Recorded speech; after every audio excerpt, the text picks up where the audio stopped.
Imagine a scenario.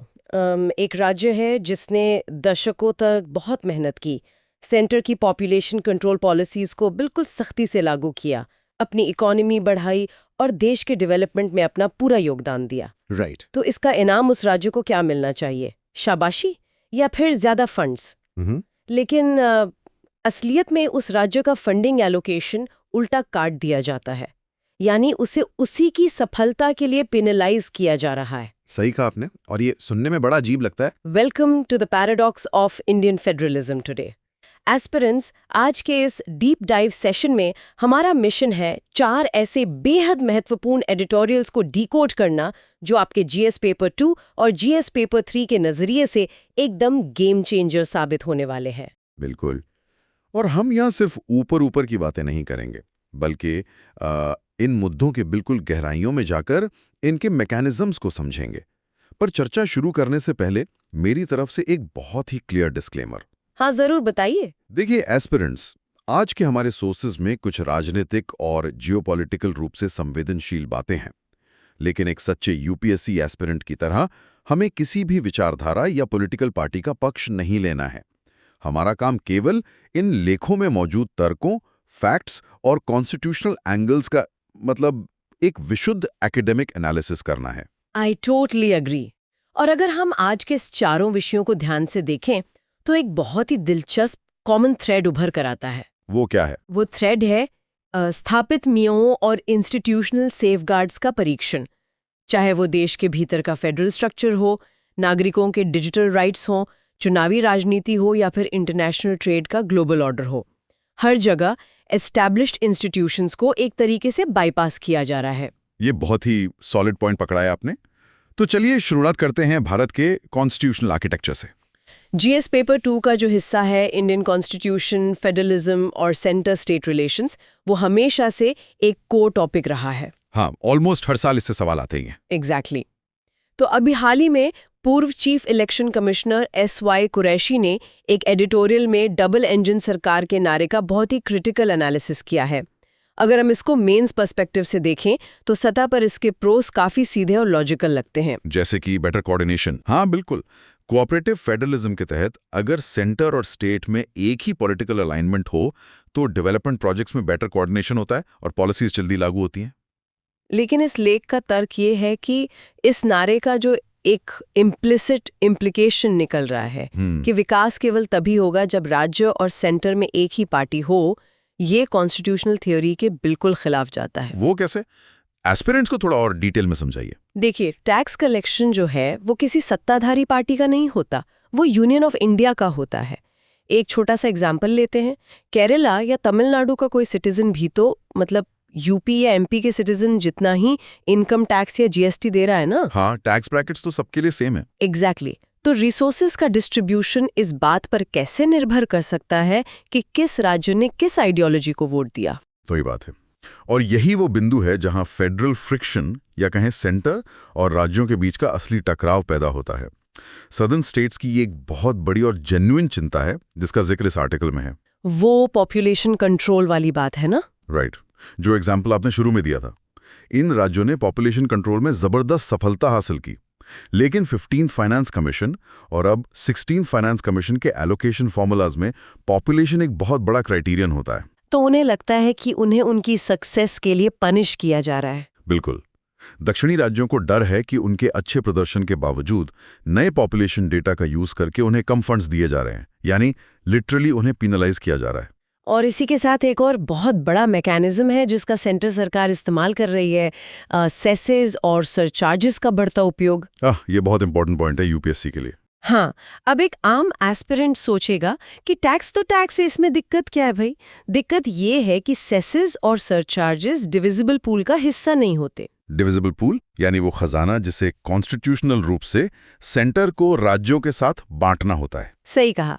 लेकिन अगर centre सरकार इनकम टैक्स बढ़ाने के बजाय उस पर एजुकेशन सेस या हेल्थ सेस लगा देती है तो वो सारा का सारा पैसा मतलब एक एक रुपया सीधे सेंटर की जेब में जाता है। उन्हें इसमें से कुछ भी राज्यों के साथ शेयर नहीं करना पड़ता। ये तो राज्यों की फाइनेंशियल ऑटोनॉमी को पूरी तरह से कमजोर कर रहा है। लेकिन देखिए, ये फ्रिक्शन सिर्फ फाइनेंशियल मैटर्स तक सीमित नहीं है। लेजिस्लेटिव प्रोसेस में भी हम इसको साफ देख सकते हैं। आप गवर्नर्स के रोल की बात कर रहे हैं ना? हाँ, तमिलनाडु और केरला जैसे विपक्षी दलों द्वारा शासित राज्यों में गवर्नर्स की भूमिका को ही देख लीजिए। स्टेट असेंबलीज कोई बिल पास करती हैं और गवर्नर उस बिल को अनिश्चित काल के लिए अपने पास रोककर बैठ जाते हैं। लेख में इसके लिए बड़ा अच्छा मेटाफर यूज किया गया था। एग्जैक्टली। लेखक ने इसे एक बहुत ही सटीक रूपक दिया है कि ऐसा गवर्नर असल में एक सेकंड इंजन है जो रिवर्स गियर में चल रहा है। Okay, let's unpack this. मैं एक सवाल पूछना चाहती हूँ, थोड़ा प्रैक्टिकली सोचते हैं। अगर सेम पार्टी होने से प्रोजेक्ट्स के अप्रूवल में लाल फीताशाही यानी रेड टेप सच में कम होती है, और अगर सेसेस लगाना लीगली अलाउड ही है, तो क्या सेंटर सरकार सिर्फ एक कॉन्स्टिट्यूशनल लूप होल का स्मार्ट तरीके से इस्तेमाल नहीं कर रही? इंटरेस्टिंग एंगल है। इसी के नाम पर हम कॉन्स्टिट्यूशनल आर्किटेक्चर को दाव पर नहीं लगा सकते। कॉन्स्टिट्यूशनल मोरालिटी नाम की भी एक चीज होती है। राइट, डॉक्टर अंबेडकर ने भी इस पर जोर दिया था। बिल्कुल। और दिल्ली इम्पैस का उदाहरण इस लेख में बहुत प्रमुखता से दिया गया है, जहां इलेक्टेड गवर्नमेंट और लेफ्टिनेंट गवर्नर के बीच लगातार टकराव चलता रहा। जब गवर्नर्स एक पैरेलल पॉलिटिकल अथॉरिटी की तरह काम करने लगते हैं तो वो फेडरलिज्म की आत्मा को खोखला कर देता है। एसआर बोम्मई केस का भी रेफरेंस आता है ना इसमें? हाँ, एस्पिरेंट्स को याद होगा, एसआर बोम्मई केस में सुप्रीम कोर्ट ने आर्टिकल 356 के मनमाने इस्तेमाल पर रोक लगाई थी। और अब हाल ही में state of Punjab versus principal secretary 2023 और state of TN versus governor 2025 के फैसलों में सुप्रीम कोर्ट ने साफ कहा है कि गवर्नर्स द्वारा बिल्स पर फैसला लेने में प्रोलॉन्ग्ड इनएक्शन कॉन्स्टिट्यूशनली इम्परमिसिबल है। यानी आप इनडेफिनेटली किसी बिल पर बैठ नहीं सकते। सही जवाब, आपको फैसला लेना ही होगा। तो इस आर्टिकल में इसका वे फॉरवर्ड क्या बताया गया है? इस एडिटोरियल में कुछ बहुत ही स्पेसिफिक स्ट्रक्चरल रिफॉर्म्स सुझाए गए हैं, जैसे 16th फाइनेंस कमीशन की सिफारिशों को ज्यादा बाइंडिंग बनाना। और गवर्नर्स के लिए भी कोई टाइमलाइन है? हाँ, गवर्नर्स के लिए बिल्स पर फैसला लेने की 3 महीने की एक स्टैट्यूटरी टाइमलाइन तय करना, और आर्टिकल 263 के तहत इंटरस्टेट काउंसिल्स को महज एक सेरेमोनियल गैदरिंग की जगह एक जेन्युइन फोरम के रूप में रिवाइटलाइज करना। क्योंकि अल्टीमेटली कॉन्स्टिट्यूशनल बैलेंस ही असल में वो एकमात्र इंजन है जिसकी भारत की फेडरल डेमोक्रेसी को लंबे समय तक टिके रहने के लिए जरूरत है। एग्जैक्टली। तो एस्पिरेंट्स, ये तो बात हुई फेडरलिज्म की।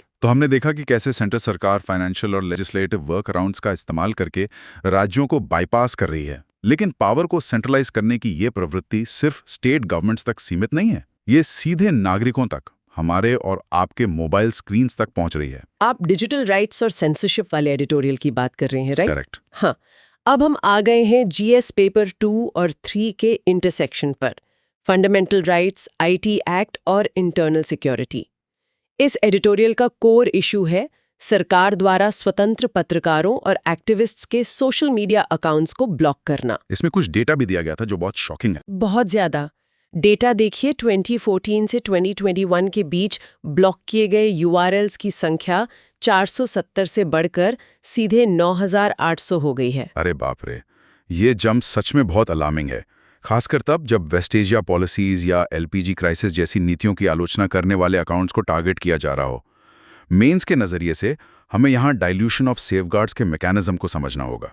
इसमें श्रेया सिंघल केस 2015 को बेस बनाया गया है ना? जी हाँ, श्रेया सिंघल केस एक लैंडमार्क जजमेंट था। उस फैसले में सुप्रीम कोर्ट ने आईटी एक्ट के सेक्शन 69A को अपहेल्ड किया था। मतलब कोर्ट ने माना था कि ब्लॉकिंग पावर वैलिड है। सही। कोर्ट ने कहा था कि सरकार के पास वेबसाइट्स या अकाउंट्स को ब्लॉक करने का अधिकार है, लेकिन ये अधिकार मनमाना नहीं हो सकता। इसके साथ प्रोसीजरल सेफगार्ड्स और जुडिशियल रिव्यू का प्रावधान होना अनिवार्य है। मतलब आपको कारण लिखित में देने होंगे कि आप किसी का अकाउंट क्यों ब्लॉक कर रहे हैं। लेकिन यहाँ एक कैच है जो इस एडिटोरियल ने पॉइंट आउट किया है। सरकार आईटी एक्ट का इस्तेमाल सीधे तौर पर करने के बजाय आईटी रूल्स 2009 के रूल 16 का बहुत ही एक्सपेंसिव उपयोग कर रही है। और ये रूल 16 इतना डेंजरस क्यों है? क्योंकि रूल 16 इस पूरी कार्यवाही को कंप्लीटली कॉन्फिडेंशियल रखता है। ओ, मतलब किसको ब्लॉक किया और क्यों किया किसी को पता नहीं चलेगा। Exactly. Here's where it gets really interesting. ये वैसा ही है जैसे सरकार आपको एक कमरे में बंद कर दे, आपकी आंखों पर पट्टी बांध दे, और जब आप पूछें कि मुझे यहाँ क्यों लाया गया है, तो वो कहें कि भाई रूल 16 के तहत हम आपको कारण नहीं बता सकते। ये तो काफी काफ्कास्क सिचुएशन लग रही है ना? अब आप कोर्ट में जाकर अपना बचाव कैसे करेंगे जब आपको यही नहीं पता कि आप पर आरोप क्या लगाया है? और यही इस लेख का सबसे महत्वपूर्ण तर्क है। लेखक इसे डिजिटल एग्जाइल यानी डिजिटल निर्वासन कहता है। Digital exile, right. देखिए, किसी भी लिबरल डेमोक्रेसी में पब्लिक स्क्वायर यानी सार्वजनिक संवाद का मंच बहुत अहम होता है। आज के समय में सोशल मीडिया ही वो पब्लिक स्क्वायर है।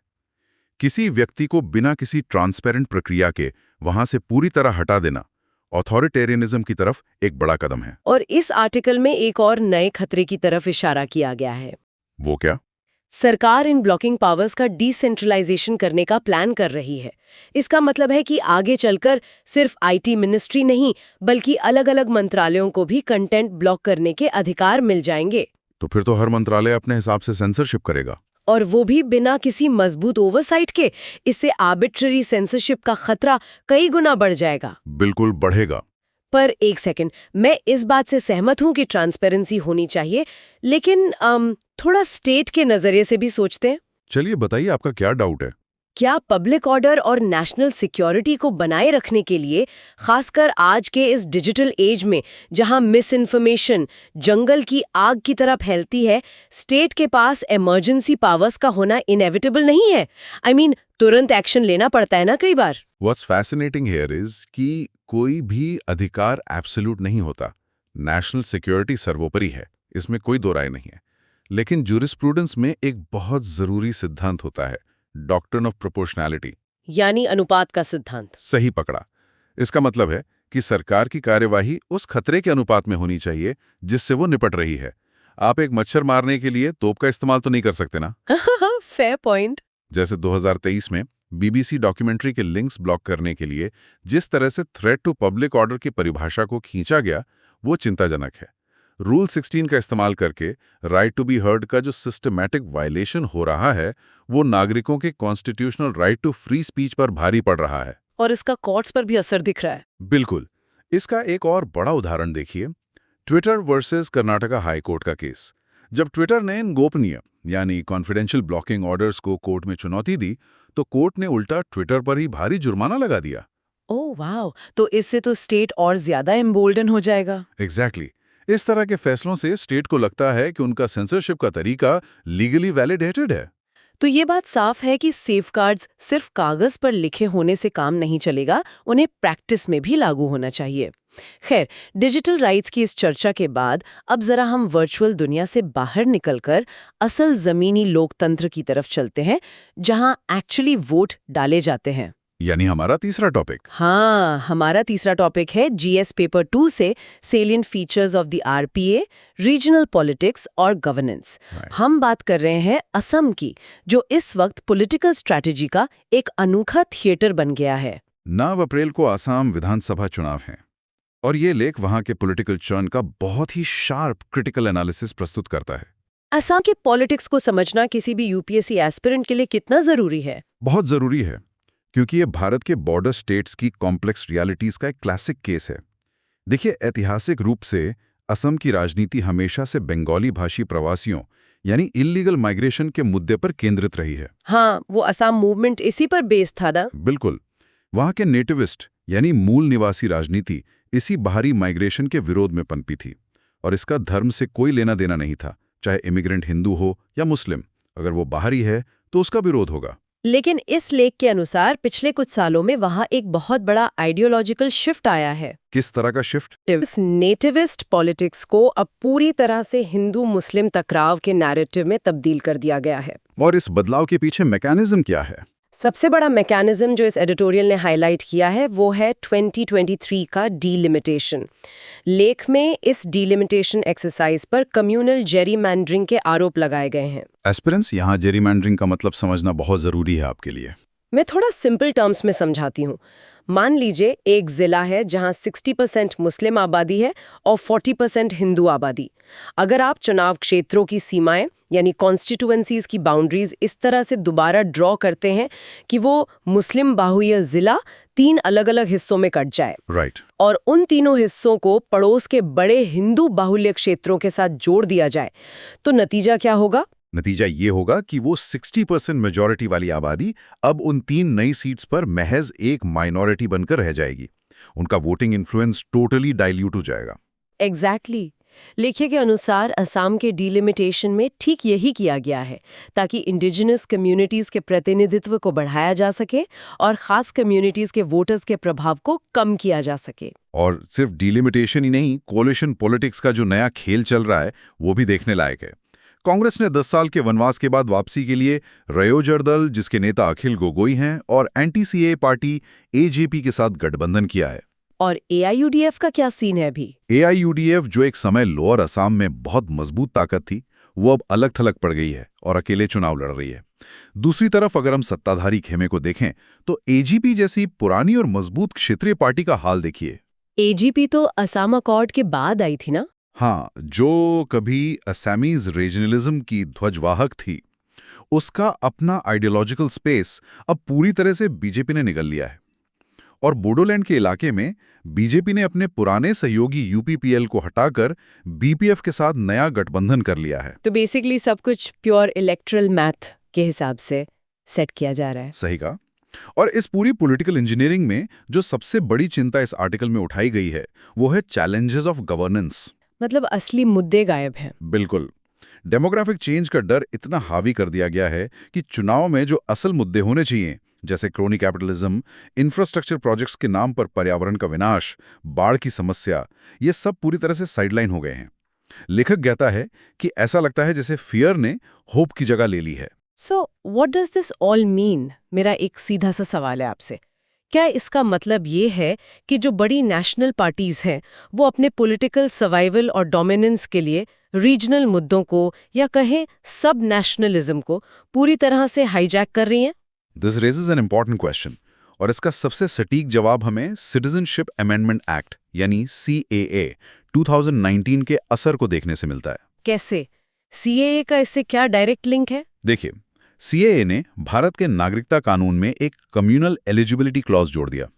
शुरुआत में असम में इसका भयंकर विरोध हुआ था, क्योंकि असम का मूल निवासी आंदोलन हर तरह के इमिग्रेंट के खिलाफ था। उनके लिए हिंदू या मुस्लिम का फर्क नहीं था, बाहरी मतलब बाहरी। हाँ, वायलेंट प्रोटेस्ट्स हुए थे वहां काफी। बिल्कुल। लेकिन कमाल की बात यह है कि पॉलिटिकल अलायंसेस और नैरेटिव बिल्डिंग के जरिए उस रीजनल सेंटिमेंट को पूरी तरह से सब्ज्यूम यानी समाहित कर लिया गया नहीं रही है, बल्कि उसे अपने बड़े नैरेटिव के सांचे में ढाल रहे हैं। ये इलेक्टोरल इंजीनियरिंग का एक एब्सोल्यूट मास्टर क्लास है कि कैसे आप एक स्थानीय आंदोलन की दिशा ही कंप्लीटली बदल देते हैं। Wow, that's a very deep observation.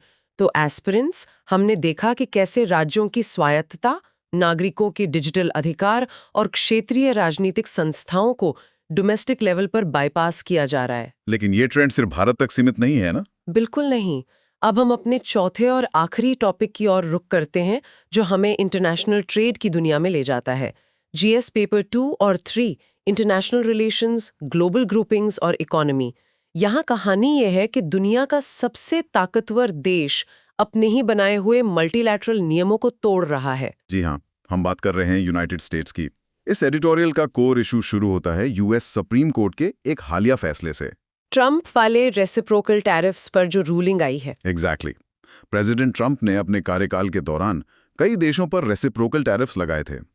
US supreme court ने हाल ही में यह फैसला दिया कि ये टैरिफ लगाना राष्ट्रपति के अधिकार क्षेत्र से बाहर था। तो ये तो रूल ऑफ लॉ की जीत लग रही है सरफेस पर। लग रही थी, लेकिन US एडमिनिस्ट्रेशन ने इस फैसले को मानने के बजाय एक दूसरा रास्ता निकाल लिया। उन्होंने ट्रेड एक्ट 1974 के सेक्शन 122 और सेक्शन 301 का तुरंत इस्तेमाल कर दिया। और यहीं से असली लीगल अनोमली शुरू होती है।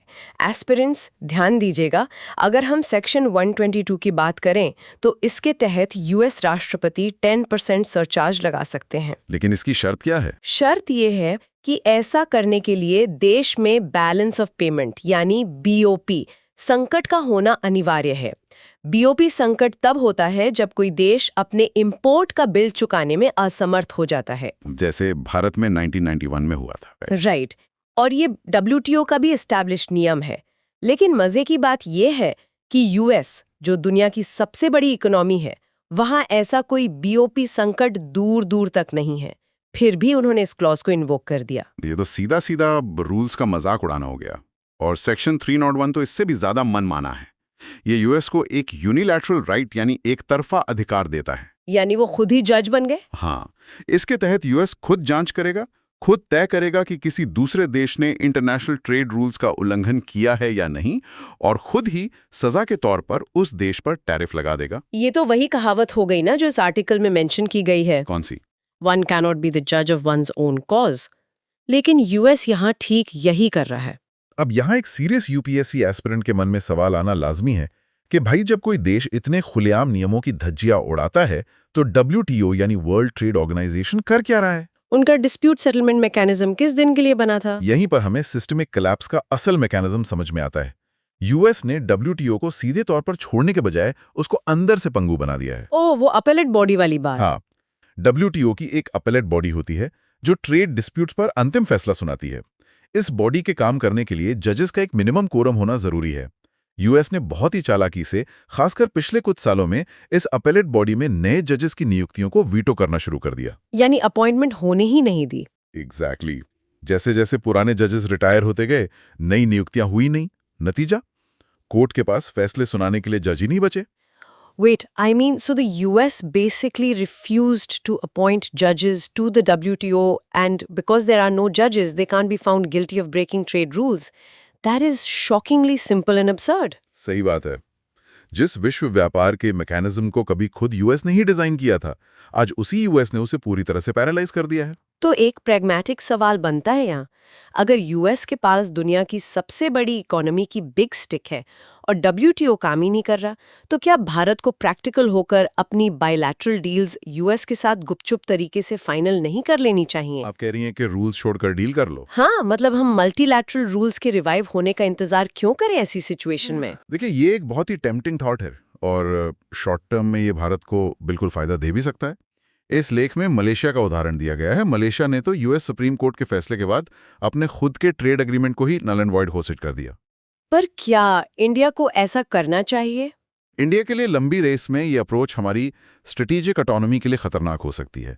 अगर हम सिर्फ बायलैटरल डील्स पर निर्भर हो गए तो हम हमेशा यूएस जैसी बड़ी ताकतों के दबाव में रहेंगे। तो ऑप्शन क्या बचता है हमारे पास? इस लेख का वे फॉरवर्ड बहुत स्पष्ट है। भारत और अन्य डेवलपिंग कंट्रीज को मल्टीलेटरल रूल्स को फिर से जिंदा करने के लिए कोएलिशन बिल्डिंग यानी मजबूत गठबंधन करना होगा। रॉ पावर के सामने मल्टीलेटरलिज्म ही एकमात्र स्थायी ढाल है। बहुत ही शानदार एनालिसिस। तो एस्पिरेंट्स, अगर हम आज के इन चारों एडिटोरियल्स को एक जगह रखें, आप इनका क्रक्स कैसे समराइज करेंगे? अगर मैं इन चारों बेहतरीन एडिटोरियल्स का क्रक्स 2-3 लाइंस में रखूं तो पैटर्न एकदम साफ है। चाहे वो डबल इंजन के नाम पर भारत का फेडरलिज्म हो, आईटी रूल्स के रूल 16 के तहत डिजिटल राइट्स का हनन हो, असम में डिलिमिटेशन के जरिए रिप्रेजेंटेशन के मैकेनिज्म को बदलना हो, या यूएस द्वारा ग्लोबल ट्रेड के नियमों को तोड़ना, सब में एक ही कॉमन थीम है। बिल्कुल। हर जगह स्थापित संस्थाओं और नियमों को, यानी एस्टैब्लिश्ड रूल्स एंड इंस्टीट्यूशंस को राजनीतिक या जियोपॉलिटिकल सुविधा के लिए बाईपास किया जा रहा है। एकदम सही। और इसी क्रक्स के साथ एस्पिरेंट्स आज के इस डीप डाइव सेशन को समाप्त करने से पहले मैं आपके दिमाग में एक लंबा विचार छोड़कर जाना चाहती हूँ। जरूर, let's give them something to think about. जरा सोचिए, जिन संस्थाओं का निर्माण लोकतंत्र, निष्पक्षता और नागरिक अधिकारों की रक्षा के लिए किया गया था, क्या वही संस्थाएं अब सत्ता के केंद्रीकरण यानी सेंट्रलाइजेशन ऑफ पावर का टूल बन रही हैं? जब कानून बनाने वाले खुद कानून की भावना को बाईपास करने लगें, तो क्या हम रूल ऑफ लॉ से हटकर रूल बाय लॉ के युग में प्रवेश कर रहे हैं? ये बहुत ही गहरा सवाल है। इस विचार को अपनी जीएस पेपर 2 और एसए पेपर के लिए जरूर एनालाइज कीजिएगा। आपकी यूपीएससी की तैयारी के लिए ढेरों शुभकामनाएं। गहराई से पढ़ते रहिए, हर चीज पर सवाल उठाते रहिए और अपनी एनालिटिकल थिंकिंग को धार देते रहिए। All the best aspirants.